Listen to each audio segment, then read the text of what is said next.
Allir þættir samstæðvarinnar eru fáanlegir á öllum helstu hlaðvarpsveitum.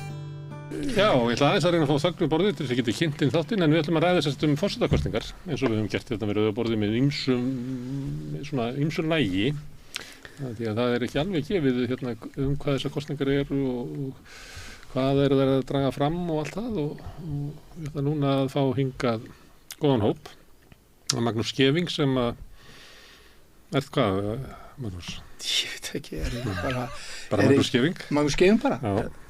Ekki nóg eða? Men þetta nú eitt annað orð í hug. Já. Hvað? Íþróttálfur. Já. Ég mér það ekki. Það það 12 ára síðan ég hætti því. Já.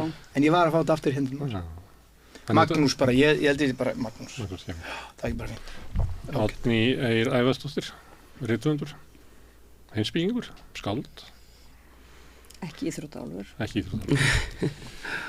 Ester Bíbí Ásgeirsdóttir, bassaleikari, tónlistarkona. Yes. Hallgrímur Helgason, málari og rithöfundur og skáld. Sko, það sem eitt sem hefur verið í þessar kosningabaráttu og með meiri þunga og sérstaklega í þessari viku er svona umræða svona elítur. Og ég fór að velta fyrir mér í morgun, hvort að sko elítan, sem ég veit ekki alveg hvað á Íslandi, hvort þú bara myndir lifa þetta af. Því að það sem ég er á Facebook, auðvitað þig. Já, ég er á Facebook en ég fer aldrei inn á þetta. Já, það ekki að vera á Facebook. Ég fer aldrei inn á þetta, fólk að senda mjög skilabóð og kannski mörgum mánuði setna þá. Þetta sé að það eitthvað mjög áríðandi hjá þetta að svara. Ég hefði engu tíma þannig. Ég hlusta mikið á alls konar, ég fer mikið á svona podcast og hlusta mikið á fréttir og svona alls konar svona fréttafíkill. Og hlusta á svona mikið af viðtölum við fólk og les mikið af bókum og svona elska að lesa bækur og reyna að lesa bara eins mikið og ég get. En ég hefði aldrei ennum tíma í svo. En hefur orðið varfið þessi hjaðningavíg innan elítunars? Ertu að meina að elítan í Íslandi sé á niðurleið að hún sé það er svo erfiðleikum með þessar kosningar og sérstaklega með framboð Katrínar Jakobsdóttur. Nei, það sem mér fannst áhugavert við sko, það að vera að reyna að setja það út í umræðina að þetta embætti sé svona áhrifalítið. Þetta sé svo sem ekkert svo merkilegt embætti og mikið á svona fólki sem Stein Nólína sagði reyndar ágætlega, ég man ekki alveg hvernig orðaði, en hún sagði eitthvað þeir sem eiga og þeir sem eiga og ráða. Eiga og ráða, eitthvað sem hún sagði, hún notaði eitthvað svona alveg ágætlega sagt sko. Og þá kannski það fólk sem þar, það segir að það sé ekkert svona merkilegt embætti og reyna að gera svona lítur úr þessu embætti einhvern veginn, en svo eigið þeir alveg ótrúlegum peningum í núna allt hínu á síðustu metrónum í bara auglýsingar út allt með sinn kandidat sko. Þannig að þetta hljóða mynd fer alls ekki saman þarna sko. Og ef þetta líka businessfólk, þá myndi ég halda, það myndir halda fast utan krónuna sko, myndi ég halda, þannig að einhver nú greiðin á bakvið sko. Ég meina það hlýtur að vera það, ég trúi bara ekki öðru sko. Það enginn sem svona free lunch sko, í þessum heimi, í elituheiminum sko. Þú gefur og þú tekur sko. En ég stundum svona skoða þegar ég sé eitthvað vera að lýsa yfir stöðningi þá ég svona rifjað upp eða flett upp hver var í tengslinn sko. Og oft það eitthvað tengsl, eitthvað sem hefur fengið eitthvað eða verið eitthvað þar í eitthvað aðstöð. Er þetta ekki bara það? Er þetta ekki bara fólk sem að ferðast mikið saman, þetta í embættum, þetta í háum embættum með eitthvað svona þannig og þetta fer í sömu ferðarlaun og sömu flugleðnar og hittist á sömu viðburðunum og eru bara alltaf. Það er vinsælu krakka klíkan. Er þetta ekki bara svoleiðis? Svo allt í litlu landi þá er eitthvað svona, viltu ekki hafa þennan með akkur hann í þessum hópi, hann passar ekkert alveg inn. Ég fekk einu svona spurninguna, þá ég nýbúin að vera í Þjóðleikhúsinu held ég með Latabæ sko. Þá fór ég eitthvað svona fyrsta partí sem ég fór inn í sem var eitthvað svona mikið að listamönnum og þá horfði einn listamönnum á mig frægur og held að hann yfir bara háskólanum eitthvað, listaháskólanum minni. Hvað ert þú að gera hér, þú veist, þú gætir ekki eins og nefnt hver að syngja núna? Það var eitthvað svona að vera að syngja svona. Skemmtatrið? Já, nei, þetta var nú bara í hátölunum sko. Ég sagði þetta nú María Callas en þú getur ekki nefnt mér sko hver vann Formule 1 sko. Og þannig það svo mikið hroki þarna sko í söllu sko. Þú sækist ekki eftir að vera við þetta borð? Nei, ég vil bara hitta fólk sko, ég elska fólk á mismunandi sviðum og Ég á alveg vini sem hafa hellulagt hjá mér einhvern tíma stjættin og verður sín og rónar og ég hitti það bara það sem þeir eru á þeim stað sem þeir eru sko. Þannig að ég er ekki, útiloka ekkert þó fólk þó að fara upp eða niður skalan sko. Þannig að ég veit ekki, þessi elita held ég sé ekki beint svona peninga elita. Ég held þetta sé meira svona, þú vilt vera í hópnum elitan. Þannig að ef það er ekki boðið þá er þetta smá vesin og vilt vera í einhverjum hópi. Þú óttast ekkert meira ef þú ert í hópnum eða á jaðri hópsins en að vera ítt út. Já, og það er ekki gott og þú ef þú horfið bara á það, bara sama fólki alltaf í þjóðleikhúsinu á þessum frumsýningum. Bara sama fólki. Ég bara tekið sömu myndina bara. Það er alltaf sama fólki, ég bara skil ekki. Það er bara svo döglegt að halda upp í menningun líka. Ég menn, af hverju býður ekki fólki bara... Maggi, þau eru með áskriftarmiða? Já, menn, af hverju býður ekki fólki sem er aldrei í leikhús og getur upplifað eitthvað í fyrsta skipti? Af hverju ekki allir bara... Nú er það svo dýrt í leikhús. Af hverju býður ekki bara fólki sem ekki efna að fara í leikhús til að vera alla frumsýningar? Hinn ekki það bara borga? Eða af hverju ekki? Nei, ég skil ekki, þú er búin að sjá 300 sýningar eitthvað og 500 eða hvaða margar, allt sama fólki. Herðu, Árni, hefur þú tekið eftir þessu elitu stríðum? Já, ég eiginlega bara sérstaklega þegar þú hafði samband við mig og nefndir elituna þá fór ég nú bara... Það læri heima? Nei, ég fór bara að sjá sko nýjustu færslur á Facebook og það er alveg rétt að það er dálítið erfitt og þetta orð elita kemur alltaf upp og ég þurfti svolítið að fara bara pæla í því, rifja aftur upp, hvað er aftur elita því að maður skilur það eins og í sko einbreiðar klíkunni eða elitunni sko þegar það er virkilega svo samtrygging í pólitísku samhengi og maður veit að sko pólitísk elita eða svona völd tengjast líka þá efnahagsviðskiptalífinu mjög oft og menningarlífinu og fjölmiðlunum og þeir sem eru með þeir sem eru að byggja upp elitu, þeir náttúrulega reyna að vera á öllum þessum sviðum og það er svona þessi samtrygging og þá hugsa maður listamenn og svona, já, fræðafólk og listamenn sem það er eins og þú ert að segja, það er einhvers konar, það er annars konar elita og mér finnst bara okkur ganga mjög illa að ræða þá elitu því annars vegar er þetta fólk, listafólk sko,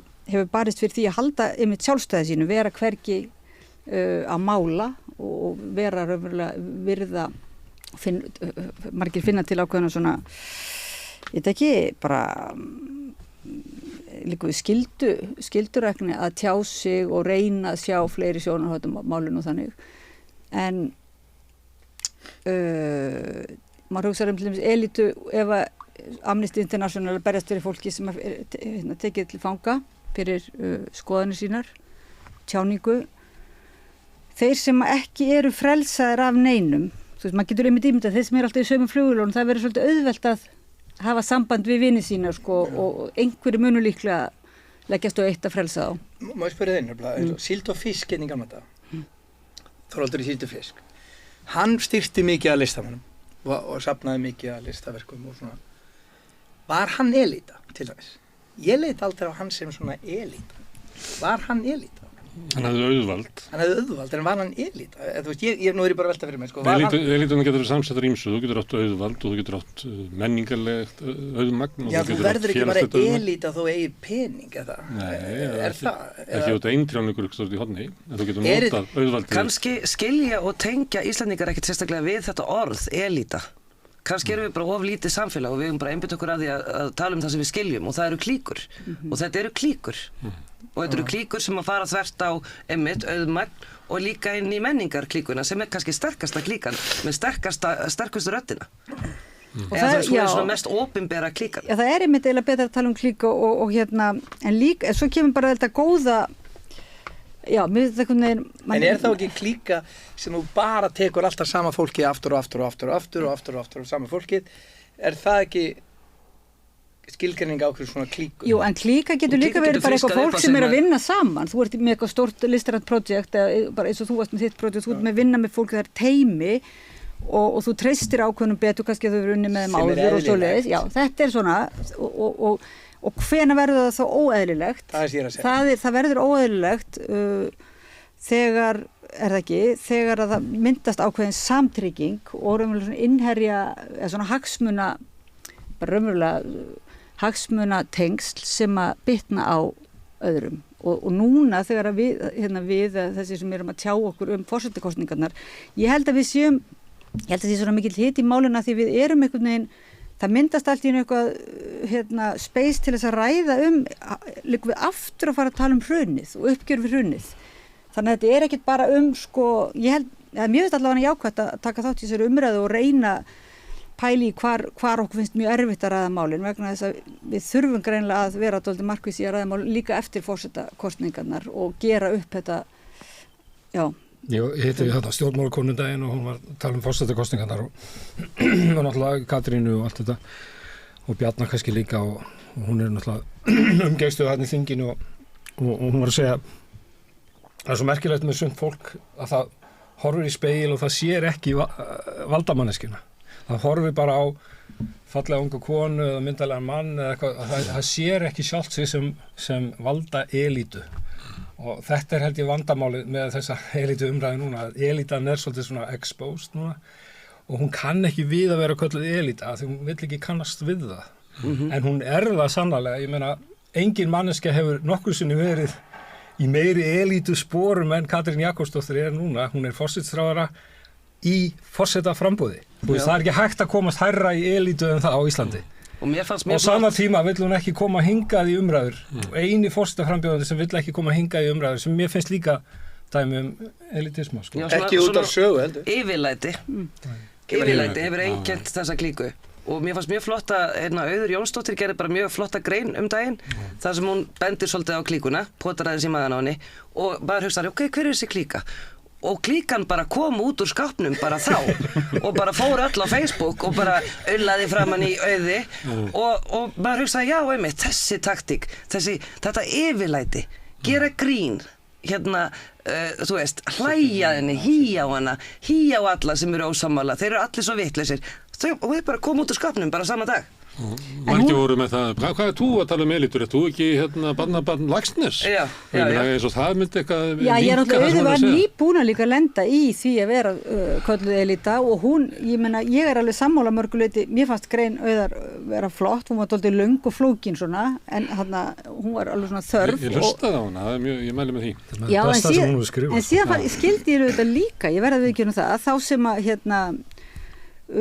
einmitt þeir sem að síðan komu út úr hólunum og voru að gagnrýna hana og verja Katrínu maður skildu þetta líka þá sá maður einhvern veginn betur hvað var svona mikil skekkja því að þá snýst þetta á rauninni alltaf þetta persónulega samband sem hver og einn hefur við Katrínu og hennar persónuleika, hennar hæfileika og svoleiðis á meðan að allavega það sem ég reyndi að setja á Facebook og búin að reyna, það snýst eitthvað svona eins og formsatrið, þú veist, að manni finnist það jaðra við spillingu og vera spilling að það sé hægt að fara bara úr forsætisráðherrastóli yfir í Sko þetta hefur náttúrulega verið gert oft á Íslandi áður að þetta manna hvernig Thoroddsen eða þú veist það Nei, það var ekki svoleiðis.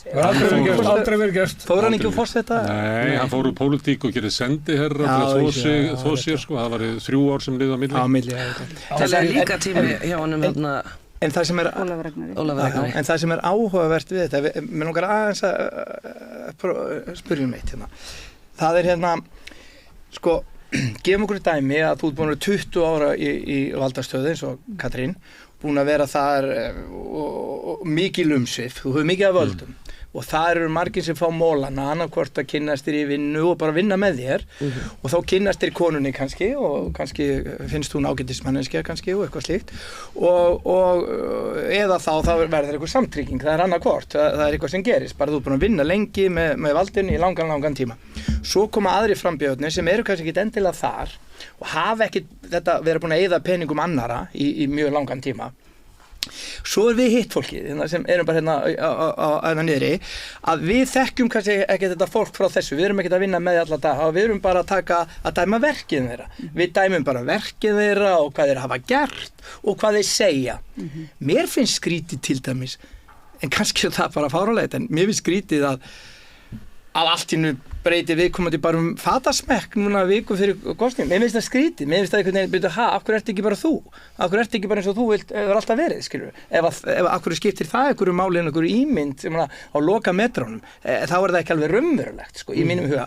Plús ef ég kíkir síðan á verkin, þá er það ekki leadership að yfirgefa skip þegar allt komin í 4,5% og yfirgefa viniðina það er sem ekki börðust fyrir því að koma þér í þetta það forseta er ekki leadership sko. Forsætisráðherra embætti, þú já. yfirgefur bara félaginn á ferð af vígvellinum sko. Og allar að hvað jú líklega tapa í kosningunum kemst ekki inn og aftur þá ætla ég að fara í stærra embætti til að komast bara þarna til að vera ennþá við völd þetta finnst mér vera svona valdasíki sko innan gæsalappa sko og þannig að ég verður viðurkenna það ef ég dæmi verkin og mér finnst ennþá skrýtnar að sjá poppara alveg á fulli ölsingum og á sama tíma að veiða lax og á sama tíma að gera ótímabundin leyfi bara næstu út ævina sko það er verið að setja það út úr ráðuneytinu Mér finnst það besta lagið Mér finnst þetta skrítið Sammála. hljóð og mynd fer ekki saman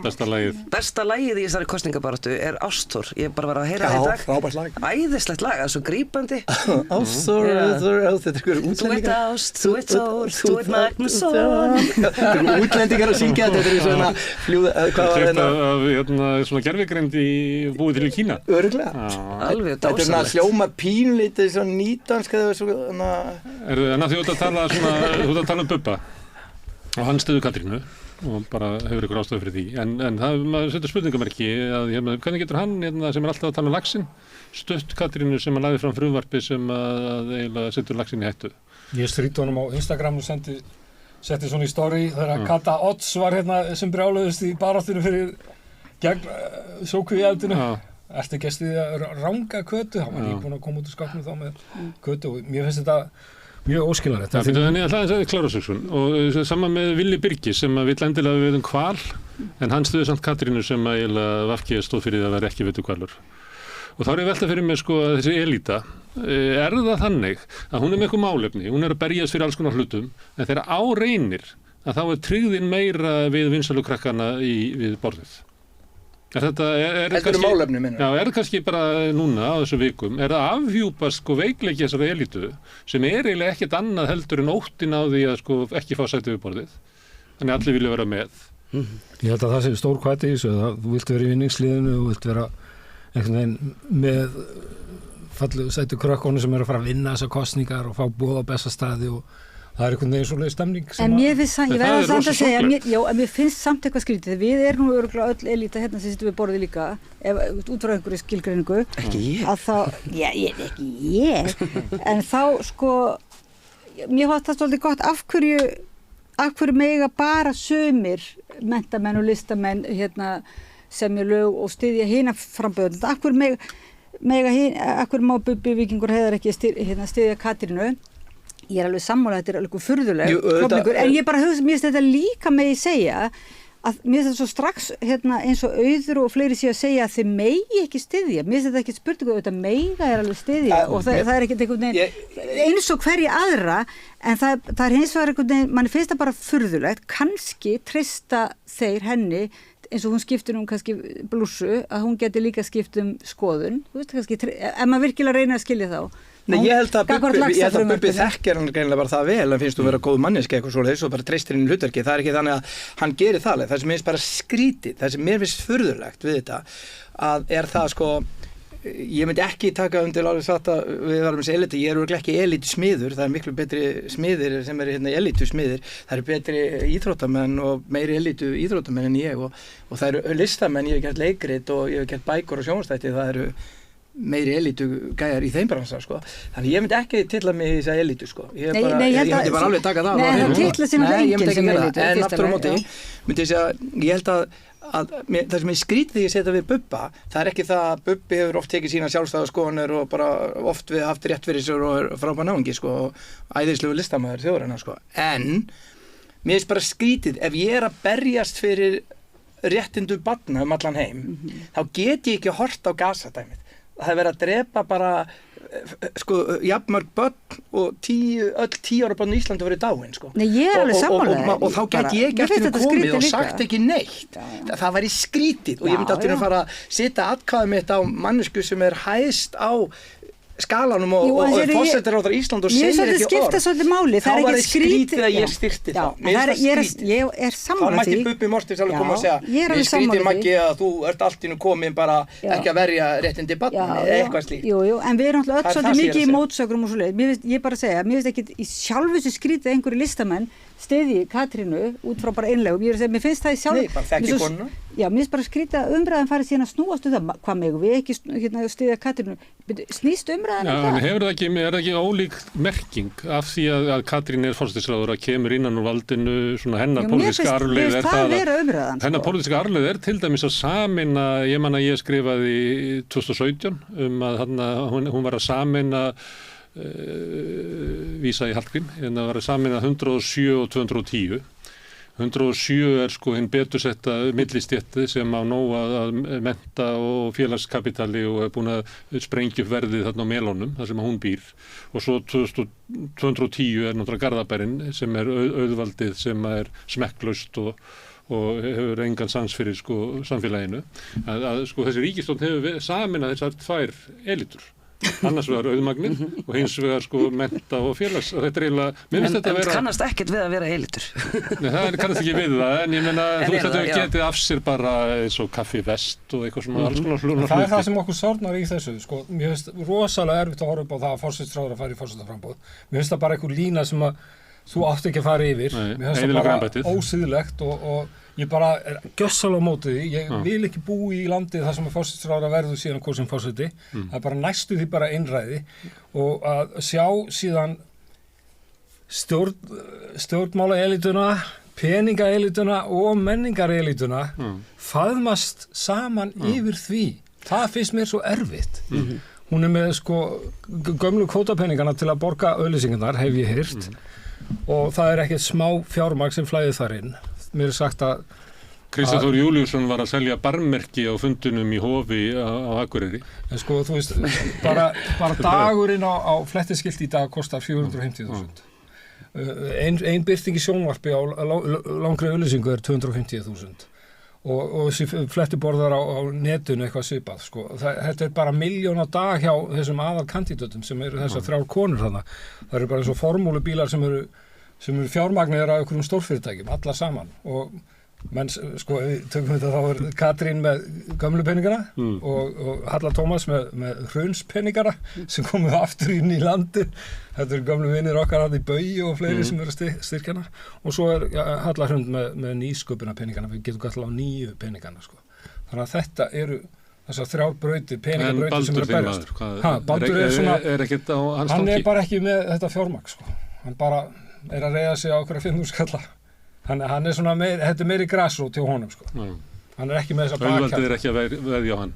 Nei, og maður spyr sig, af hverju er fólk að kaupa sér forseta? Eins og þú varst að tala um. Auðvitað. Og ég hef grunn til dæmis að viðskiptalífi vilji gjarnan eiga forseta sem hann getur ráðskast með og bara nota eins og eitthvað boðskort í útlöndum og Auðvitað, 4 íbúðir og 3 í útlöndum og hellinga bílum og búin að kaupa rallað og vini sem þú viltu auðvitað kaupa þig fórseta.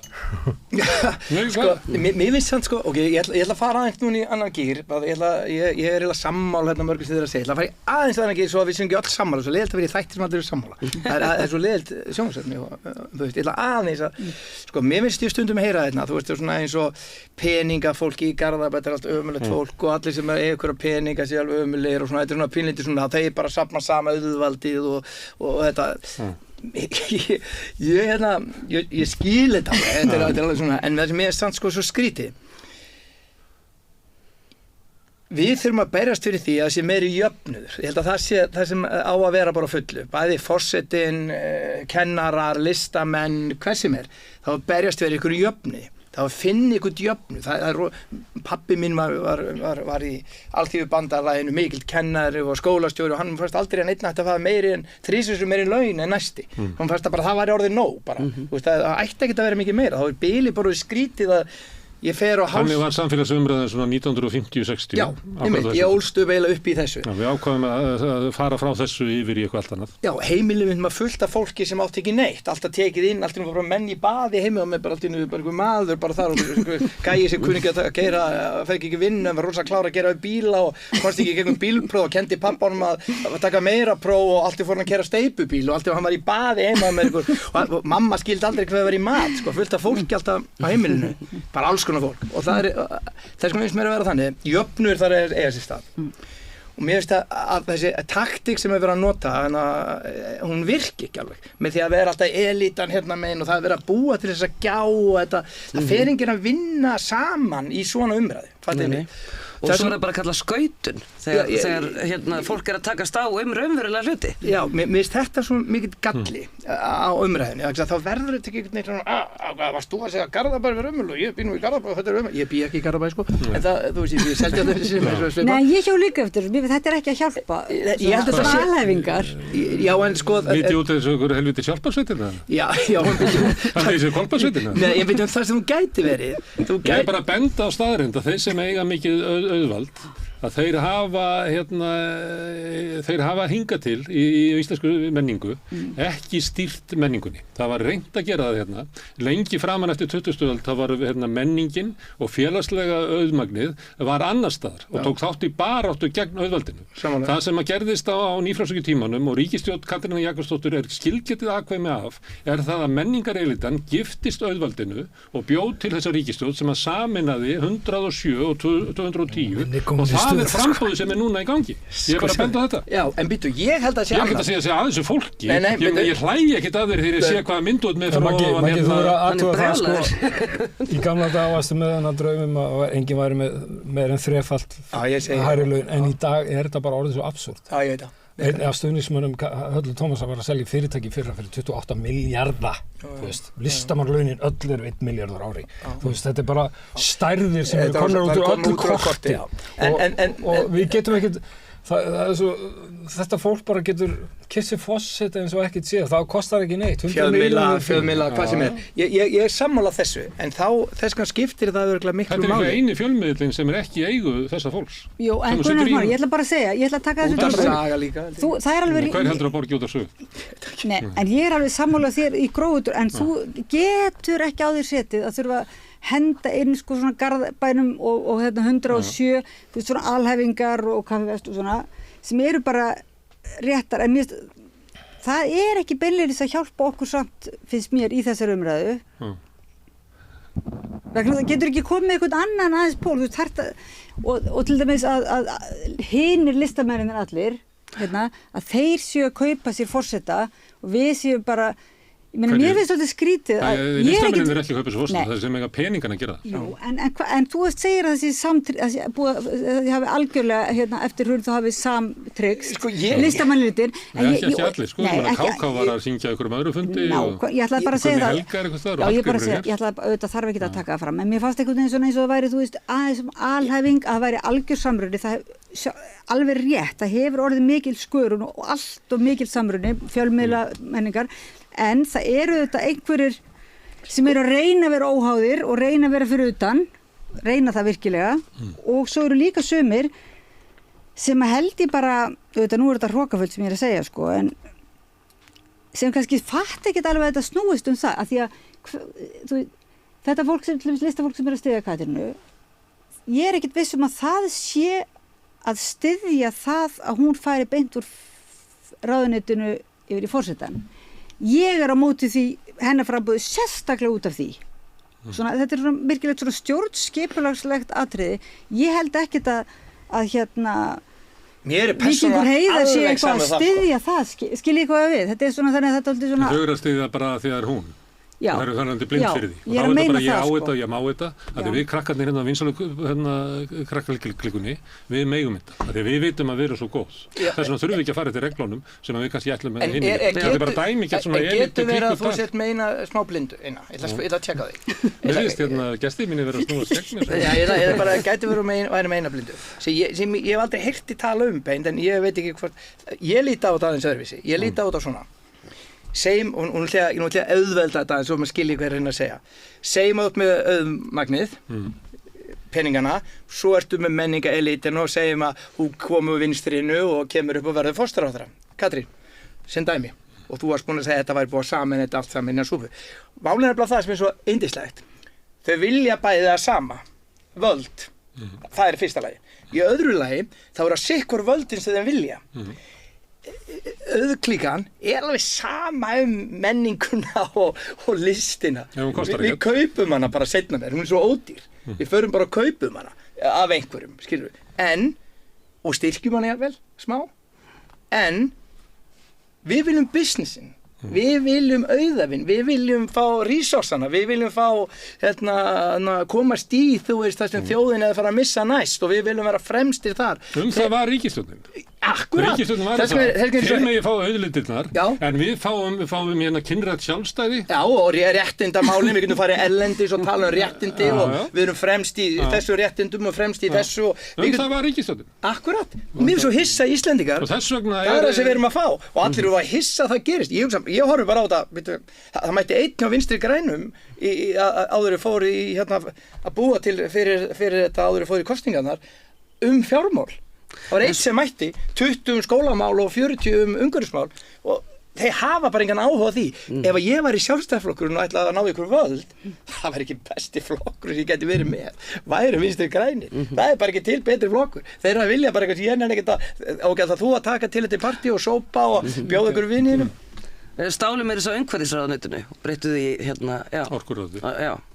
Þannig að, einmitt, þeir gáfu eitthvað svona sem þeim var alveg samum tilbaka. En af hverju eru við hissa? Og rústuðu flokknum VG og Katrín er alveg sama, hún er bara eitthvað eiland, stekkur frá borði og býður sig fram og það ykkur hafi eitthvað út á þetta setja, það segi eitthvað það, eða sé jafnvel bara að velta fyrir sér að kjósa hann ekki, er eitthvað svona ofbeldi og einelti sem að klíkan verður fyrir og það er náttúrulega bara ótækt. Það er náttúrulega hámark meðvirkni að vera vorkin á valdinu, sko. Já.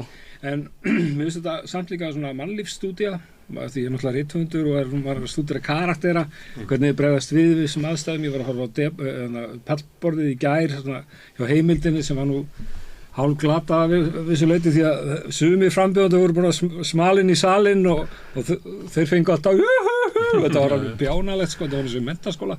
En allavega þar kemur spurningin Palestínu sem er náttúrulega spurningin í dag og hvernig þið svarar því sem forsetaframbjóðandi. Mjög svona fróðlegt að sjá það.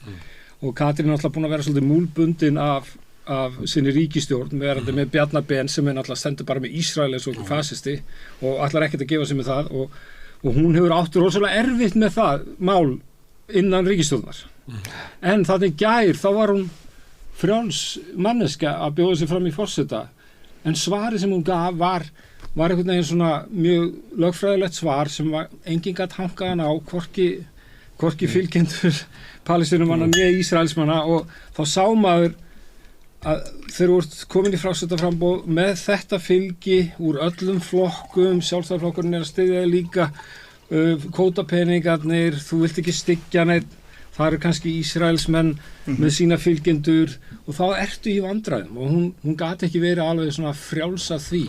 Og þetta átti, síðan kom rosalegur svona debatt það á Facebook meðal fylgismennar Katrínar, hvað þeir áttu líka erfitt með þetta að verja svarið hennar gagnvart árásum frá fólki sem er ekki samum ástandið á Gaza og þetta var mikil svona. En finnst ykkur ekki furðulegt með að þú ert að tala fjölmiðlana og þetta, finnst ykkur ekki skrítið hvað Hallin er sko hann er svo, þeir fela hann ekki lengur sko, þú veist bara Ríkissjónvarpið, Stöð 2 Morgunblaðið, það er bara forsíðu mynd með fánunum og öllu bara eins og það væri bara forseta borðið. Katrín tekur fórustuna svo fer hún 6% niður ekkert, það er ekkert að frétta því fréttum og rúf, það fer í 10 fréttina sko, fer ekki fyrstu frétt sko og þetta er skrítið og Heimir því miður eins og hann er ágættur spyrjandi þá er þetta bara hann getur bara haldið á fánanum sko. Þetta er mikið sko. Þetta er mikið fyrir vennlegt fólk að horfa á. Heimir Már. Já, daginn þegar hann lét bara sem sagt konu út á götu hafði það Læra með hana. inn í klippinu þess að hann var að mæra. Ég veit ekki hvort að hann Það var klippti þetta eða hvort Nei. einhver annar klippari klippti þetta og hafði ekki vita á Mér þessu. finnst hann hafa verið til þess að hann er að ræða kannanir að ef að Katrín er ekki efst að þá er alltaf tekið fram að sé sko tölfræðilega ekki munur Já. en ef hún er efst að þá er ekkert verið að geta það og, Nei. Sko, í lýðræðisríki finnst mér þetta skrítið. Mér finnst í lýðræðisríki líka skrítið að allir fá ekki að taka þátt sem buðu sér fram. Ég veit að umræðan verður hundleiðileg kannski eitthvað svona. Mér finnst þetta svona skrítið að Samt var það besti umræðu þátturinn svo far.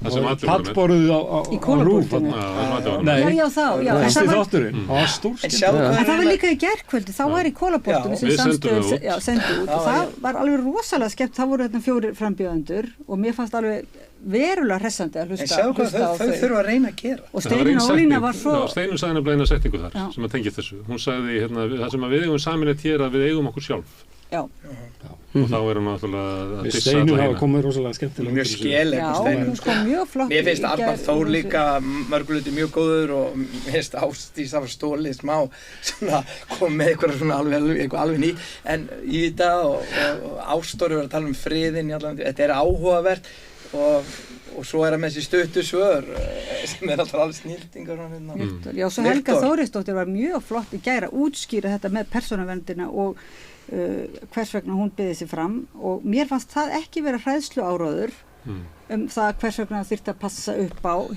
gagvart gerfigreind og tækni og auðringjum raunverulega sem En margir af þessum frambjóðendum er einmitt að lýsa samfélagið þar sem að sko ákvarðanir eru teknar einhver stöðar utan lýðræðisins. Það sé einhver klíka. Já, einhver eiginlega svona allir þessir sem samkund fjórir, sem að raunverulega er búið að ákveða hvernig að stýra Já. Íslandi og við erum bara svona hálfgerða áhorfendur. En mér finnst svolítið skrítin hræðslu áróðum, finnst ykkur það ekki?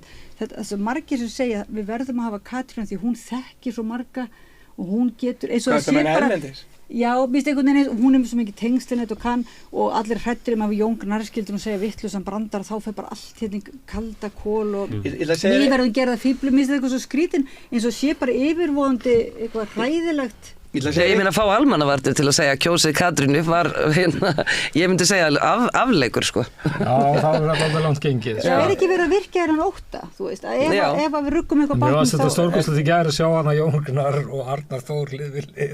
Þetta voru hinnar mestu andstæðu kannski í frambjóðendahópnum.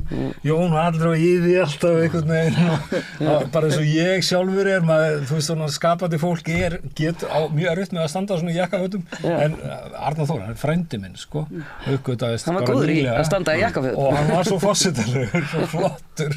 Það er margt sem hann segir er með alveg frábært en það er Mér finnst þarna það skemmtilegt Jókun að var hafa. bestur samt hann í gær fannst mér, hann var mjög fyndinn. Já, hann var mjög, En já ég- líka bara hann Hann bara var var eðlilegur. aðeins. Ég ætla að segja aðeins um tengst Óhræddur. að þið vortu að tala hvort að Katrín hafi svo mikið tengst það var einu sinni sá ég í Cannes sem var svona kvikmyndahátíð það var þar, eru allir topparnir í heiminu sem koma það er alveg forstjóri Warner Brothers og allt þetta það var forstjóri Sony og hann var bara með svona skildi og nafnspjöld var að deyfa út það var alveg 300 manns í kringum hann bara og hann var alltaf busy og það var allir að reyna að verja hann og koma svona svo hætti hann hjá Sony og var bara sjálfstætt sem sagt kom Cannes eftir árið talaði enginn við hann það var bara enginn að tala við hann sko. bara enginn, hann hafði ekki valdi lengur var ekkert með Sony batteri, hann var bara sjálfur að reyna að hösla einhverja myndir og eitthvað svona og það hafði enginn á því þannig að þetta tengslanett þegar þú ert komin út úr þessu skiptið þið engum máli sko. það er málið að þú Þetta deyr kunnir bara já, það er að þú kunnir að ná í tengslanetið það er það sem Akkur skiptir haldið að hérna Ég myndi segja að Páll Halla Tómasson Magnússon hafi hafi lesið fréttir þegar hann var útvarpsstjóri.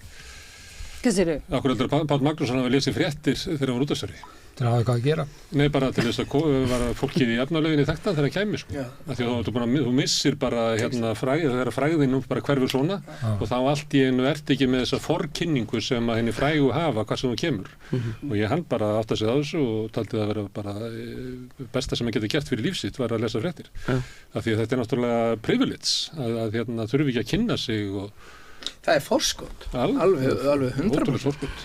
það er, en nú er Steinun til dæmis vel kynnt, ég meina þjóðin ætti að þekkja Hún Steinun er í hlutverki gagnrýnandan sem að við lifum í samfélagi sem að gagnrýnandinn það er fyrstu viðbröður alltaf það er eitthvað að honum það er eitthvað að samfélaginu það er eitthvað að samfélaginu já, býttu, akkur er þú svona reiður hérna það finnst öllum svo Skjóta umulegt að vera sendiboðann. gagnrýna Þetta Steinun sé bara svolítið að stíga Sko, svolítið svipað á Elísabet Jökuls. Fórustusætið hjá Steinu var náttúrulega bara eiginlega svona sjónvarsviðburður. Já, Já. Það var stórkostleg Það var framist. æðislegt, alveg hún æðislegt. hafði svör við öllu, Ha. sko. Skoðanakannanir. Já. Já, þið eru að taka mark á skoðanakannanir. Bjarni Ben forsætisráðherra, var hann ekki kosin? Nei, hann var ekki kosin sem forsætisráðherra. Unun á að Ótrúlega horfa. snögg, sko. Hún var bara eins og besti stjórnmálamaður. Já. Og ég held Hún á að bara Ég að fara í vona að hún haldi stjórnmál. áfram í Hún á bara að fara í stjórnmálum. stjórnmál. Hún er alltaf svarað þessu og hún vill ekki bara fyrir, ég held að hún hafi sagt eitthvað stað fyrir ég á með vinstri hendina heldur en að fara inn á þing. Já. Hún er bara að gera það. Já, af hverju? Hún hefur svo mikið að segja, ég skildi Eftir ekki. þetta breytir hún sko. Ég held til dæmis að sjá með Elísabetu hvernig hún fór. Hennar karriér var alltaf svolítið svona erfiður og ströggl. Svo fer hún í þessa kosningabaráttu og allir halda þessi algjört rugl hjá henni að gera þetta. Og hún fær eitthvað 2% eða 4, ég maður ekki. En allir voru sammála það var svo gaman að hafa hana, hún var svo frumleg alltaf, var svo góð svör hjá henni. Mér finnst eins og síðan hafi allt bara gengið inn í hæginn, hún bara hefur fengið öll velun sem hún geta fengið bara síðan þá, sko. Þannig að kosningabaráttan gerði henni rosalega gott, sko. Þetta mæla með því. Já, hún hefur sagt það sjálf, þetta var svona einhver sjálfsvinna. Þetta framboð næst. En Andri Snær sagði nú ekki beint það sama. Hann sagði þetta hafi verið, ég held að hann hefði sagt 1,5 ára að jafna sig eftir þetta. Já. Af því þetta er náttúrulega Andri Snær er náttúrulega maður sem hefur alltaf gengið vel í lífinu, alveg frá byrjun. Ég held að þetta hafi verið fyrsta svona erfiða sem hann lendi í að tapa forsetakosningu. Það á það ekki við Katrínu Jakobsdóttur, að hún hefur fengið allt sem hún hefur beðið Hún er náttúrulega algjör sólargeisli ábíla við kvöldverðarborðið, yngst, það verið ábíla verið, hún er alltaf heim með einhverja spjöld upp á 9,7, þetta sé dúks sko í prófi. Hún er dúksað í öllu lífinu. Kannski er hún að fá í fyrsta skiptu höfnuna æfinni. En hún dúksaði líka með því að vera formaður stjórnmálaflokk sem núna er algjörlega komin í svaðið. Og kannski verður hún kosninguna, sko. Getur líka unnið, sko. Já. Kannski fær hún allt sem hún vill. Kannski fær hún allt sem hún vill. Ég vona samt ekki. En af því að þú varst að tala áðan svona, þetta með að skipta yfir, að vera forsætisráðherra og þá er það, kannski er það möguleiki að gera þetta. En mér hefur fundið svona eins og hún sé ekki að þessu. Hún fær stundu tækifæri til þess að svara því í hverju þessi breyting felst. En hún svarar alltaf með sama hætti. Hún sagði, já, ég var búin að ákveða það núna í vetur að þetta er því síðasta. Löngu áður að hætta í stjórnmálum. Sem er bara einkanlega ákvörðan. Þannig að minnst hún eins og hún upplifða aldrei að hún þurfi að útskýra fyrir okkur hvers vegna er afstæða mín sem forsætisráðherra gagnvart Gaza, þessi, en nú er ég orðið forsetaframbjóðandi og þar lendi hef ég þessa afstöðu. Þannig að minnst hún aldrei ná þessu að útskýra hverju munurinn er. Nei, ekki sem embættismaður einmitt. Hún útskýra ekki sem, hún bara svona einmitt, persónulega útskýra það, en aldrei, svo segir bara, það enginn er ómissandi og svo bara einmitt stekkur hún. Hún var í viðtali um Mogganum bara daginn eftir hún tilkynni frambóð og vinur minn horfði á þetta viðtala og hann sagði bara, svo fekk hún spurningu pólitík og þá svaraði hún, nú ert þú að spyrja mig sem pólitíkus, sem ég er ekki.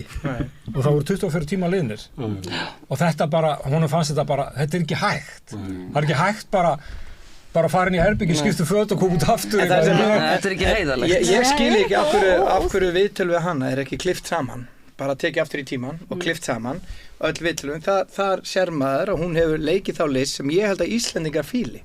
Sem Íslendingar bara svona þjóð, þá getum við ekki verið í svona konflikt. Við eigum svo erfitt með það og þá er það að ferði í svona miðjuna og þú veit báðum einn og ég hef satt þetta áður hérna, þetta er hóstið. Þetta er kallað hóst, þú kemur og ætlar að syngja lag, tekur hóstið áður, upptökan tilbúin og ef að lagið er lélegt, það var svo skrítið, ég var svo hás, þess vegna var lagið lélegt, en ef það var gott, skrítið hvað það var gott með hvað ég var hás. Þannig að þú ert báðum megin við þetta og þannig er hún sem stjórnmálamaður, hefur alltaf verið og hún er alltaf þegar þú spyrð, ef þú myndir koma til hennar og spyrja bara hreinlega út, Katrín, hún er í heita potti, er potturinn heitur eða kaldur og hún veit ekki hvað svar við viljum fá, þá myndi hún segja það er opbóðslega gott að vera í heitum potti en það er nauðsett að fara líka í kantapott og maður segir bara, það er mælir í pottinum segðu mig hitastig, bara er það 42 gráður eða hvað er þetta en hún getur ekki sagt það og hún hefur leikið þennan leik endalaust og mér finnst Íslendingar einhvern veginn eins og fyrirsakinn sem nóg, greinarnar og svo stuttar nennir enginn að fara dýpra og þá einhvern veginn bara flæðir þetta einhvern veginn og maður fær svona nett svona, þá vil ég frekar geðsjúklinga sem bjóða sér fram og segjast ætla að sprengja upp heiminn ok, þá ætla ekki að kjósa þig og hann ætlar að sprengja upp heiminn heldur að þykjast ekki ætla að sprengja upp heiminn og segja að það er óbúinlega gott að sprengja heim í stundum og stundum er nauðsynlegt kannski að drepa ykkur börn, það er alveg nauðsynlegt að gera það, en svo er nauðsynlegt líka að vera rosalega góð við börn. Mér finnst þetta skrítið. Ég vil ekki þetta svar í líter í neinu formi og bara ég skil ekki að Íslendingar vilja þetta og það er bara, ég bara skil það ekki. En er það ekki þess vegna sem við erum með, þetta er ekki bara eitthvað menningar elítan eitthvað svona sem er ósátt, þetta er alveg svona dálítið mikið mál, af því við erum ekki bara að kjósa okkur forseta, það er eins og við séum finnst mér að einmitt pæli, það eru margir allan sem sætta sig bara ekki við þetta lengur. Hún er að fara að representa okkur. En svo erum við þetta margir sem finnst líka aðdáunarvert hvernig Bjarni er, það alveg sama hvað er hérna, sannast á hann af glæpum, hann alltaf bara kemur glæsilegur og... Sáu hann að dansa í Malaví? Það var æðislegt. Ég held að Malaví-listinn myndi hafa gert honum svo gott en þá kom hann í gær og stóð bara með Ísraelsstjórn þegar að sprengja flóttamannabúðir. Já, en býðu hans þarna, sko, þarna verð ég að verja Bjarni aðeins, sko. Vegna þess að hann allan segir það þá. Það væri miklu verra ef að Bjarni myndi segja, herðu, ég elska öll börn, jafnt. Já, sko, mikið verra. Þá frekar hef ég valið, ég ætla að kjósa Bjarni eða ekki Bjarni. Mér finnst þetta heiðarlegt. Og ef við erum að tala um heiðarleika og eitthvað. Þú frekar láta skjóta því bara saman og ekki í bakið. Já, ekki í bakið. Ekki skjóta mig í bakið. Það má hann eiga morðingi minn, hann skaut orðið í augun á mig þegar hann skaut. Ekki labba Keflavíkurgönguna og kaupa svo vopn með vinstendri. Ég get þetta ekki, sko. Og ég er svo reiður yfir þessu. Ég er sorgmættur, sko.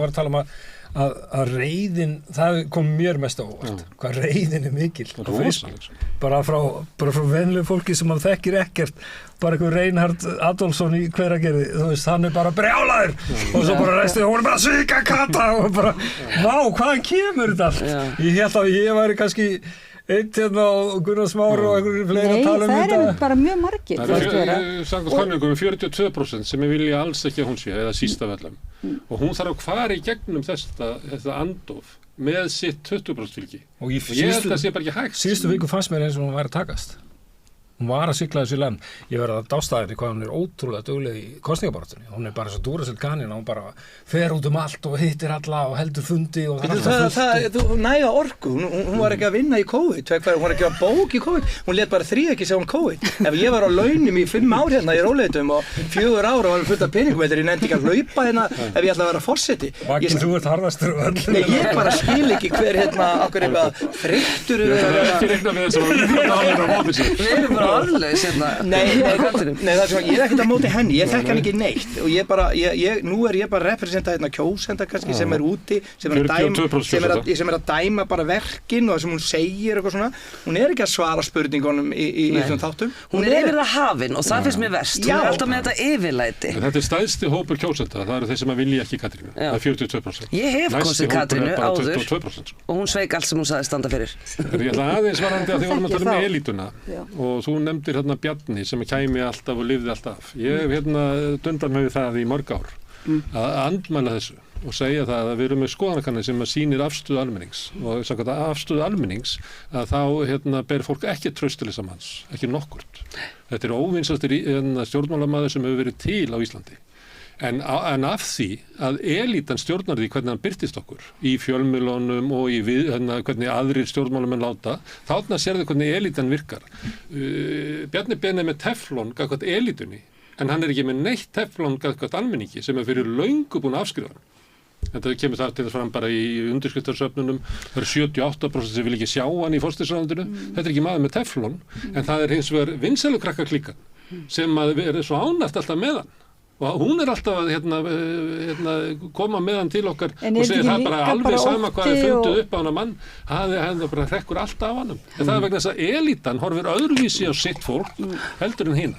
Og klætt hann í grænt ullarvesti þegar þau voru að innsigla ríkisstjórnina með Katrínu Jakobsdóttur, það voru klætt í stíl með græna litin. En þú sem er að tala um að þú kost Katrínu og þarna ert svona svikin af, og tala um að flokkurinn hafi verið svikin af henni. Er ekki samt margir sem hafa verið sviknir sem að samt standa með henni? Jú, ég meina... Og hvernig skýrur svona, hvernig er hægt að skýra það?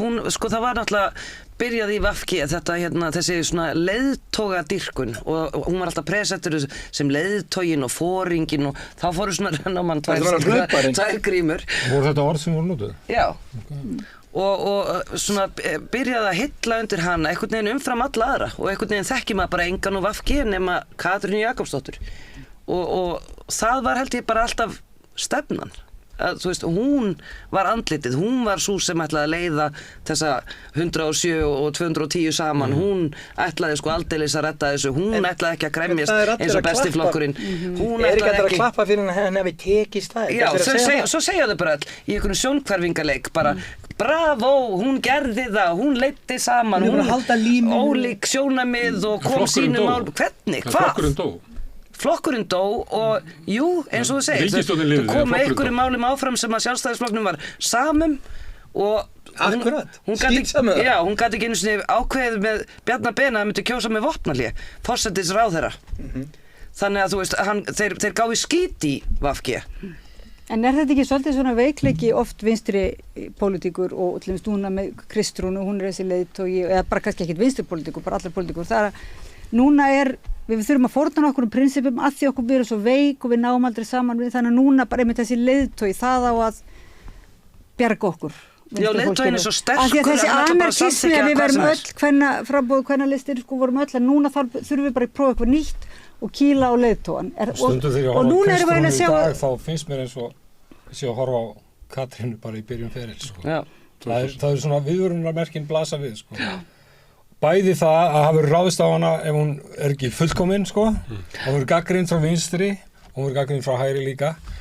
En líka það hvernig hún ætlar að svona reyna að höfða til breiðari hóps og gera málamiðlanir og hún er náttúrulega búin að gera það.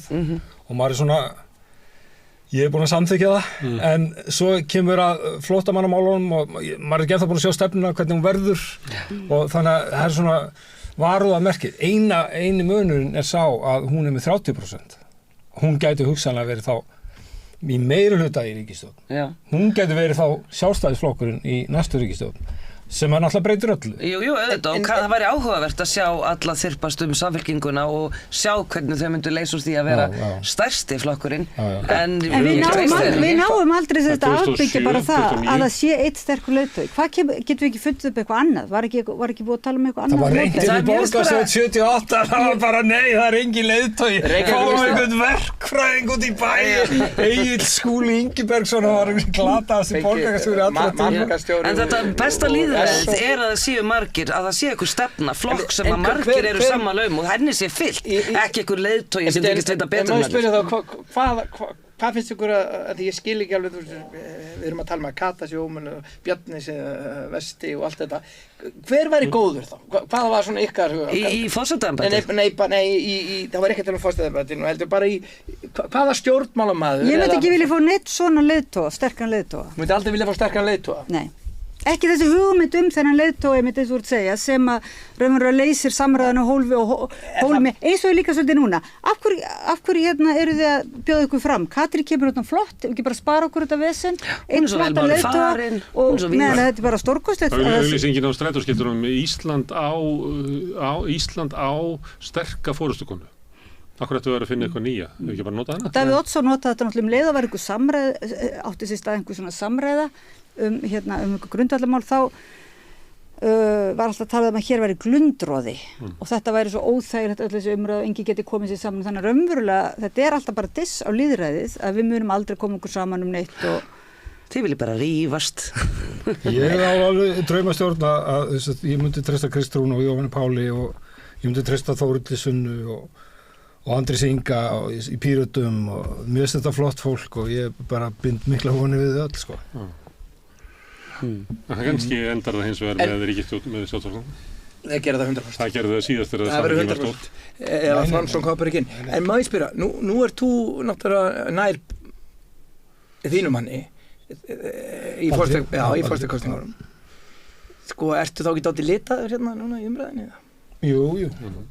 Ég ætla að vera Baldur, sko. Já, þetta er yfirlýstur. Já, og ég bara verið að taka þátt í þessu og bara verið á kosningaskrifstofunni og bara skemmtilegt verkefni og maður sér samfélagið svona út frá... Gerði hann mistök að fara ómikið inn á gay-umræðuna? Mér finnst það ekki. Mér finnst hann ekki nógu þar, sko. Ef hann hefði bara alveg sleppt í? bara ekkert vera að tala um það, bara að segja, Íslendingar bara samþykja, þetta ekkert vesinn. Mér finnst þetta að vera bara sterkast að hann mesta sérstafa og ég bara að kjósa mest út af því, sko. En það samt, maður tekur eftir því, kannski fyrir svona... Við erum að færa línu út, við erum að brjóta blað. Þú veist, Vigdís braut blað þegar hún var kosin og Baldur mun brjóta blað ef hann færa það var samkynnaði forseti í... Það hefur aldrei verið þjóðkjörin, það hefur bara verið þingkjörin. Það hefur verið eitthvað í 2-3 löndum og þeir hafa verið þingkjörnir og það öðruvísi, sko. En ég sé það í kosningabaldrinu á Baldri að svona fyrir svona 5 dögum að þá var farið að leggja áherslu á að hann var í sérfræðingur í smáríkjum og öðru slíku.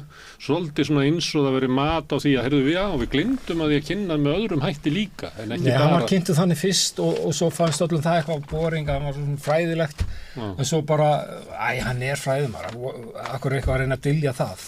Komum bara út með það líka og bara leiðum honum að vera hann alveg sjálfur. Þetta endalausar pælingar í þessu, hvað átt að gera. Ástæða fyrir ég að spyrja þessu að því að ég var einu sinni á nýsköpunarráðstefnu heimsmeistaramóti í nýsköpun sem í Danmörku.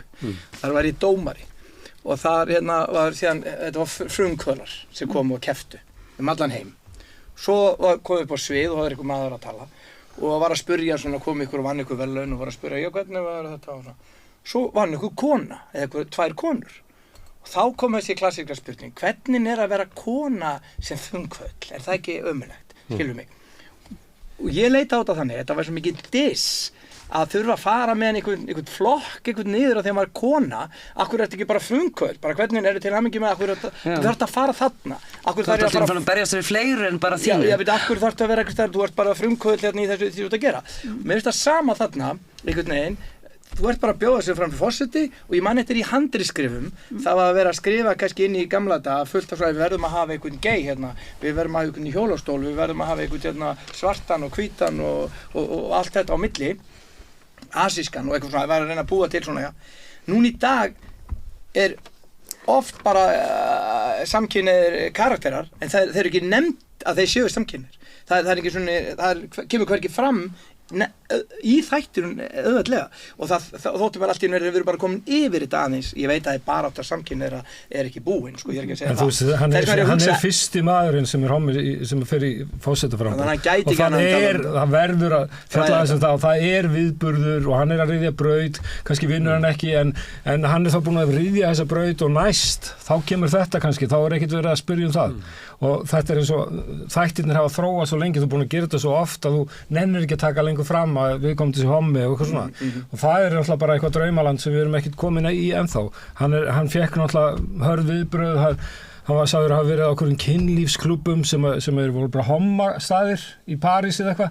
Sem var bara fárað, auðvitað má hann bara vera þar, hvað var skiptið það? Já, en þú veist, hvert á það að fara, hann var hommi og auðvitað fór hann á hommastaðir. Það var það kynlífsklúbbari hjá mokkanum, sko.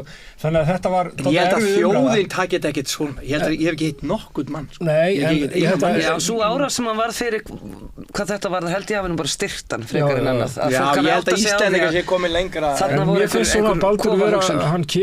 Kemur svolítið svona frá öðrum stað en hinn í frambjóðunir.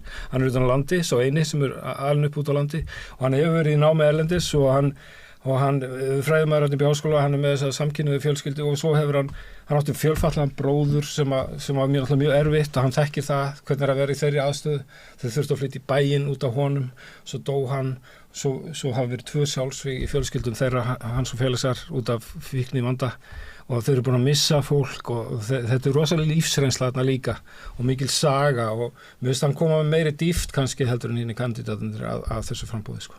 Já, ég held reyndar að margir þessi kandidatar þegar við þurfum að kafa á ég meina Steinn Nólin er búin að gangi í gegnum ýmislegt og ég held að margir af þessu fólki hafi gengið í gegnum ýmislegt líka, sko. Ég held að það meira að tala þessa sem eru 6 efstu. Ég vil meina að Halla Tómasdóttir til dæmis núna, ég held að hún vinni kosningarnar. Ég held að Halla Tómasdóttir. Erum við komin að það núna, erum við fólk að tala fyrir sínum frambjóðum? Nei, ég er ekki búin að ákveða En þú, Odni? Já, ég er búin að ákveða. Okay. Ég ætla að kjósa Jón Gunnar. Jón Gunnar? Já.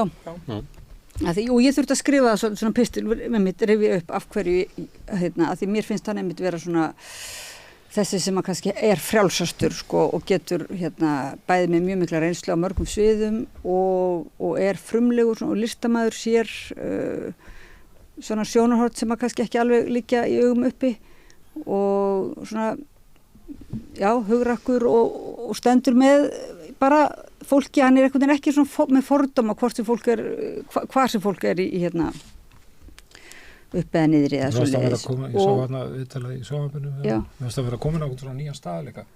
Frá því þegar hann var í borgarstjóradæminu, sko. Já, mér finnst hann, það er svo langt síðan hann var í... Í síðustu viku, það kom mjög skýrt svona þar fram, sko, hvaða erindi hann með, sem mér fannst einhvern veginn hafi ekki almennilega komið fram í þessari kosningu. Og hvaða erindi það?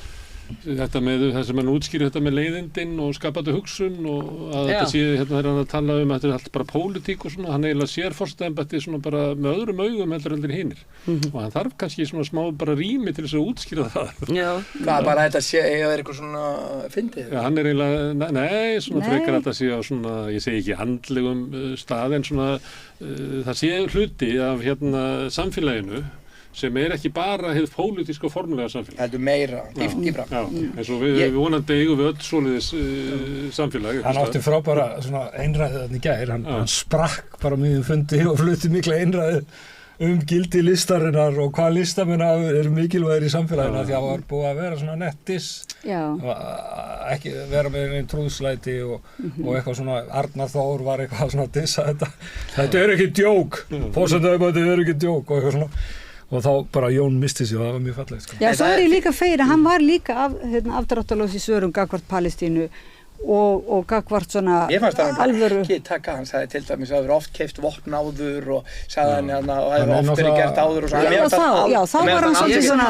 Og mér fannst líka eitt og vinir mínir í kringum mig, allt svo fólk sem ég tala um að þegar mér finnst Jón frábær, ég kaus Jón til dæmis í Reykjavíkurborg. En þeir segja bara byrju, hann var það ekkert borgarstjóri. Hann var með borgarstjóri fyrir aftan sig, þannig að hver allar að vera þá forseti fyrir hann. Og þetta er það sem þeir eiga mjög erfitt með. Og hann gerði sama og ég segi með hóstið. Ef þetta var grínframboð, það mistókst, þetta var grín, ef það tókst, þetta er hóstið, sko. Þessi kynslóð tekur hóstið, sko. Og það er alltaf tekið hóstið á því. Og það er svo hallarist að það var skoðanir og svo hallarist að... Já, og þú getur verið báðu með, þetta er svo úlingur, ég er barn, en ég vil jólagjafir, þú vantar bara djók. Ég er alveg sammála, hann var í einhverju umræðafundi, var hann svolítið svona og þá var ég... Hann átti bara að fara all in eins og hann. En svo í gær og fleiri... Mér finnst ekki hallarist að hafa skoðanir. Nei, en mér finnst líka bara, en svo bara svona fín lína hvernig þú ætlar að vera alveg að nota plattformi til eitthvað að dengja þínu skoðunum eða hvernig þú vilt bara ítreka þetta hlustunar. Það er hárfín lína, hvernig það verður bara svona einhver diplomat sem hefur einhver skoðanir. Ég held að Íslendingum þykja ennþá svolítið halló að vera með skoðanir. Já, það er svolítið þessari kynslu, að halda eitthvað svona sem segja eða ekki. Erst þú búin að ákveða? Já. Þú þarft ekki að segja það, sko. Já, ég ætla að kjósa Höllu Hrund. Þetta er svona gaman. Ég held að ég sé Halla Tómasdóttir kannski að lenda þar núna við þetta borð. Ef ég sé þetta þá er... Þá verður Gunnar Smára að taka köttu. Já, þá verður hann að taka köttu. Þetta er eiginlega, hvernig líst þér það? Eða Arnar Þór, eða þú getur ekki að... Þú tekur Steinun Ólínu. Steinun Ólínu, það er alltaf að segja að þú hafi skrifað þetta. Ég elskar Steinun Ólínu, ég vel að það komi það. Það er heiður á því. Já, ég er heiður á því. Það er svona bigger than life, að mann eignað alls konar hluti sem annað fólk gerir. Já, margt rétt. En það sem ég líti á, ef ég líti á þetta sem starf, ég líti á þetta sem starfsviðtal og þú ert að fara að þjóna og ég vil breyta öllum starfsmönnum ríkisins í að vera þjónar almennings, það bara heita það. Það er það sem þetta á að heita, sko. Að þú ert ekki ríkisstarfsmaður, þú ert bara þjónandi fórusta. Já, Jónknar talaði nú alltaf um það. Og mér finnst að það ætti að vera, og þá finnst mér ef þetta er starf, þá myndi ég halda að Halla Hrund gæti leikandi gert þetta. Ég held hún sé bara ung, hún er ekki búin að æfa hana eins í hlutverki, finnst mér. Já, ég held hún minni slípast bara þegar hún slípast, en mér finnst hún bara einhvern veginn ekki alveg. Hver er það þá? Heldur út, þá finnst mér Halla Tómasson geti gert þetta og Baldur. En Halla Tómasdóttir er þetta mikið í kapitalismu. Í þetta til að gera hlutverkið sem eiga séns. Þú samþykktir val þeirra beggja en ekki Oddnýjar. Nei, sem var búin að vera lengi að komast þessari niðurstöðu. Já, ég held hún sé frábær manneskja og allt svona, mér finnst hún bara... Oddnýjar, nei hennar. Nei, já, Halla Hrund, sko, mér finnst hún alveg, ég var að horfa á þess að góð manneskja og allt það, hún geti leikandi gert þetta og allt þetta fólk geti gert þetta. Mér finnst hún vera ná tökum á þessu hann í gær, sko. Það var mjög flott allavega hvernig hún svaraði með orkumálin. Hún orðin skýrari. Já, viðurkenndi að hafa beitt fyrir sig frösum áður og væri svona meira að reyna að koma að borðinu eins og hún er og ég skil líka að það sé erfitt og það er eitthvað sem maður þarf að æfa og svo ertu náttúrulega líka í framboði og þú vilt kannski þú ert að bjóða þig fram í forsetaembætti, þetta er ekki, þú ert ekki endilega að bjóða þig fram í að vera í eldlíninu og í einhverjum átökum alla skapaða hluti, þannig að þú veist, það er ekki embættið, þannig að kannski er segjum þetta sé kappleikur og þá er þetta svona eins og þegar maður horfir á heimsmeistaramótið í fótbolta þá sér maður svona sum liðar að styrkjast allt mótið Það er Halla Tómas Er það Halla Tómasson sem er að styrkjast í kjálfum? Það er alveg Nei Er hún svona Argentína? Já, mér finnst þess að Baldur standa í stað einhvern veginn, hann næri ekki að hreyfast hann er svo vatn sem fyrir hvorki ánfærin í afturbak en svona aðeins einhvern veginn hann er fast fylgi og það er já, en það er kannski bara búið að ná í það á Facebook, búm, og þeir eru komið Hann er þýskar landsliðið Já, hann er svona, þú veist, hann ekki alveg Það funkar aldrei of mikið Og Jón Gnarr, þú veist, er einhvern veginn kannski er að gæta hann komið eitthvað Það er Nígería, maður vonar alltaf að núna verður mót Nígería Já, en ég myndi að segja það sem versta sem geti gerst fyrir mig persónulega, því ég vil ekki bara segja það að það komi fram ég vil helst ekki köttu sem forseta og það er alveg ljóst eða ekki og þess vegna er það þannig að það gæti lent í því að það verður þrír hérna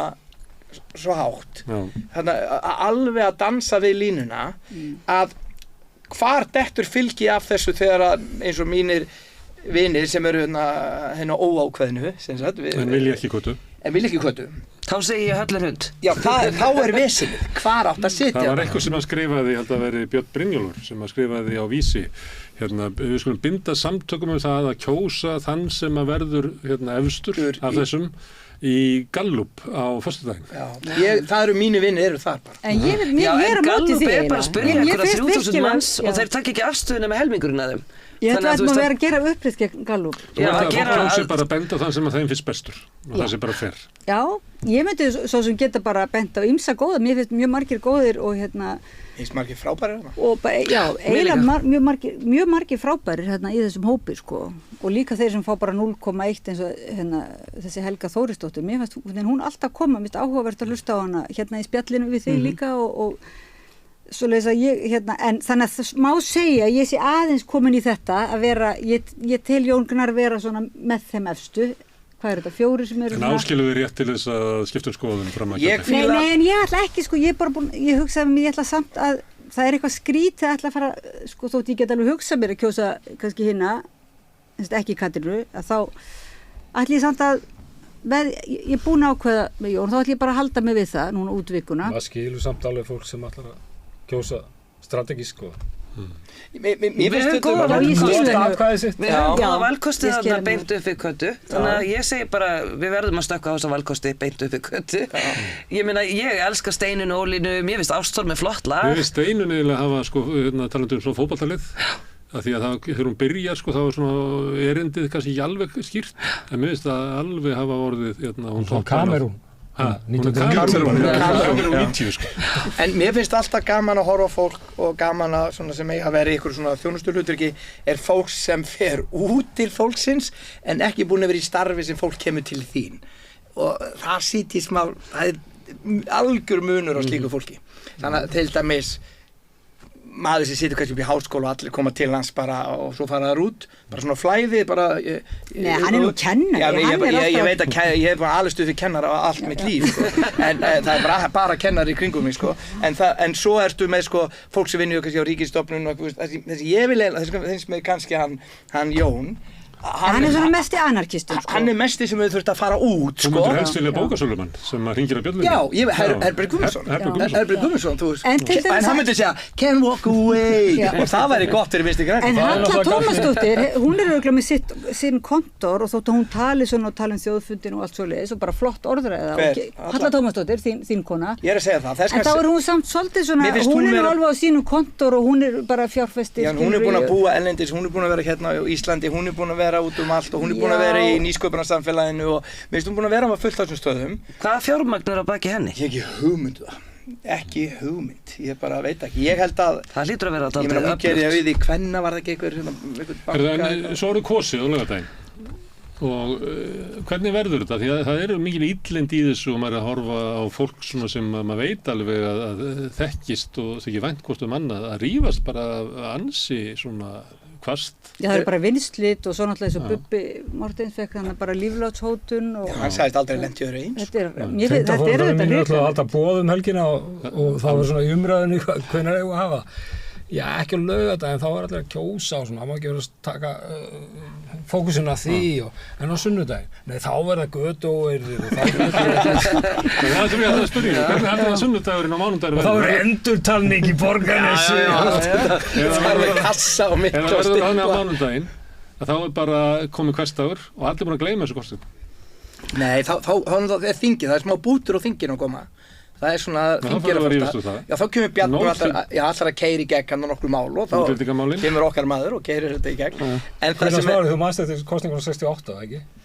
Sumir eru ekki ennþá búin að gleyma þeim. Nei, ég veit það. Þetta gleymist ekki. Nei. Þetta verða ör og ég bara hef áhyggjur af því að við getum ekki talað við hvort annað bara. en við erum við ekki Næsta sammála árið, því Já, samt, það þó er við sem að næstu árin, gagnrýna sko. kötu hérna dálítið Einmitt. svona mikið og við erum búin að vera að gera það dálítið. En eru bara 1, 2, 3, 4, 5 á Sko, móti við erum búin að engum. tala alltaf mikið um kötu hérna, við erum búin að tala um Já, hana já. svona Sáttur um 45% Já, af en tímanum, er ekki- en Það er nefnilega það var samt mjög nöðsilegt, Já. en En það undirstrika það að ég er svo ósáttur við að mér finnst hún hafa Tekið eigið allir þessar allan- já. kosningar. Tekið En Hún átti gæti, aldrei að ef fara það fram. er mánudagur Já. og hún er kosin, er það ekki allt í lægi samt, þú veist, hún fer alveg að, hún veldur þessu embætti alveg allt í lægi. Já, hún er betri fórseti en fórsætisráðherra. Ég meina, ég myndi halda að það veri betra að fá hún úr því, ég myndi, ef að, þú veist, ég myndi segja það, en, já, En þú veist þannig að- Nei, maður finnum En þetta myndin- taugum. En myndin að ríkisráðsfundi, þarna sittur hérna Bjarni Benediktsson og Sigurður Ingi og millið þeirra er Katrín Jakobsdóttir. Það er hryllingsmynd. haldið virkilega að Bjarni nái að halda þessu út? Hann getur ekki farið og Fram á haus. klúðrað annar í ríkisstjórninni. Hann bara getur ekki. Sko. Þannig ég held að nú sé eiginlega opin búð bara fyrir VG og Framsókn að fá allt sitt í gegn. Því að Bjarni lítur bara að segja já við öllu. En hvalveiði frumvarpið, því var frestað fram með kosningar. Það var mjög áhugavert. Já, Af því að ef hún leifir hvalveiðar, já. þá bara er flokkurinn komin niður í 0,3%. Já, og Katrín er ekki í kjöri. Já, en ef hún bannar þær, þá er allt brjálað. Þannig að þetta eru tvær mjög óþægilega. Öllum málum frestað. Já. En er þetta ekki það líka svolítið, er þetta ekki það svolítið til mark sem þetta er ekki bara út af Katrínu og út af þessum, það er eitthvað svona ólga Já, ég held það. í En var ekki búið- var ekki umræðinu búið Og líka það þegar er þessu byrjuðum svona að taka með grundvallar- elituna og svona átökum þetta og svona sem er eitthvað svona skilgreining hver er ég og svona, ég held að þetta hafi svona muni hafa áhrif á hérna samfélagsumræðina. Já, og líka hver er ég og hver eru til dæmis listamenn og hver eru elíta og hvað er ábyrðin og svona. Ég held að það sé bara mjög hollt að við séum að Ég veit ekki hvað, ég heyrði það ekki þar, ég veit ekki hvað þetta sé rétt, en það væri búið að búið til embætti ef að Kata vinnur ekki sem sendi herra á Spáni eða í Fraklandi. Já, að búa til sendir á Spáni. Já, það er og það Veit er ekki að koma hvað það er í fyrir hana. Madrid núna, þannig er hún ekki send þangað á. Jú, kannski verður það bara best fyrir hana líka. Kannski verður það bara Það gaman. er gama fyrir hana. Já. Gott fyrir hann að búa í útlöndum. Já. En það er hérna, já, þetta er allan rosalega spennandi kostningar. Er það ekki saman að því? Jú. Er bara eitt atkvæði, svo ég hafi þetta alveg reynu, er bara eitt atkvæði nóg til að vera munur? Já. Bara eitt? Já. Það er einskott að borgarnir telji núna, maður rétt. Já. Ég finnst það svolítið munið þetta Eurovision þegar að vera að telja stígin Já, og það eru fyrst dómnefnda stígin sem koma já, svo komið þið. og það kemur eitthvað svona röð fyrst, já, Svissi fyrst á hann og Úkraina svo kemur símakostningin Já. og það fyrir alltaf flott. Mér líður svolítið það eins og sé þannig núna, við vitum ekki Nei, hvað þess kemur. vegna eigum við ekkert að vera að treysta þessu gallup fyrst mér. Nei, Við það er eigum bara að láta vaða. Ég held að það væri lang Kjósa bara sinn. skemmtilegast. Já. Ég heyrði Bara það sem á að- stöð 2 frekar en RÚV að það var sagt sko fyrstu tölur úr Reykjavík, það myndi segja nákvæmlega hvernig þetta færi, Segð hver. fréttamennir. Það er bara, Það er bara það bull. eftir að ég held að skipti máli utan kjörfunda atkvæðin geta verið öðruvísi. Já, já. Þannig að mér fannst þetta alveg alrangt. Þeir verða búin að tella 60% atkvæða á miðnætti og þá 4 var að liggur búin. þetta ljóst fyrir. Já. Það, sko, ég menna síðustu kostningar, þá Það verður eins og valla Eurovision. þá verður valla komin að fyrstu tölur bara fyrir en klukkan sko 12 eða 1, sko. Ættu að vera eins og búin séu klukkan allir 4 lélegir í því að telja. eða 10 morgunin. Hvað er náttúrulega að vera búin í 10 morgunin eða 4? Það var eitthvað tala sem við sögðu. 4 nóttina verið Svo búin koma allt atkvæðin frá Tenerife í lokin og breyta öllu og bara Póstu, við erum ekki bréf hvað 6 mánuðum tekur setna þetta loka metrunum. En þetta er gaman Ótrúlega ekki? spennandi. Ég hugsaði að það myndi lendi því að það væri jafn. Það væri bara nákvæmlega sama talan. Svo er á leiðin með sníklapóstinum hérna eitt bréf sem einhver skrifaði fullir á Tenerife. Þetta er endurinn á bíómyndinni. Já, þetta er endur á bíómyndinni, svo opnar og það er bara tekið út og það sést bara í lokin, það var þessi sem var fórseti. Þetta er allt saman. Kannski endur þetta svona, en við sláum botninni í bíli í umræðunum forstakostingar, Magnús, Árni og Bíbí og Hallgrímur, kæra þakkir. Takk. Takk fyrir. En ég ætla að setja hérna áfram og ræða allt önnur mál, við ætlum að ræða NATO eftir augnablik. 60% eflingarfólks á erfitt með að ná endum saman. Hvernig er hægt að réttlæta það? Efling stéttarfélag. Barátta fyrir betra lífi.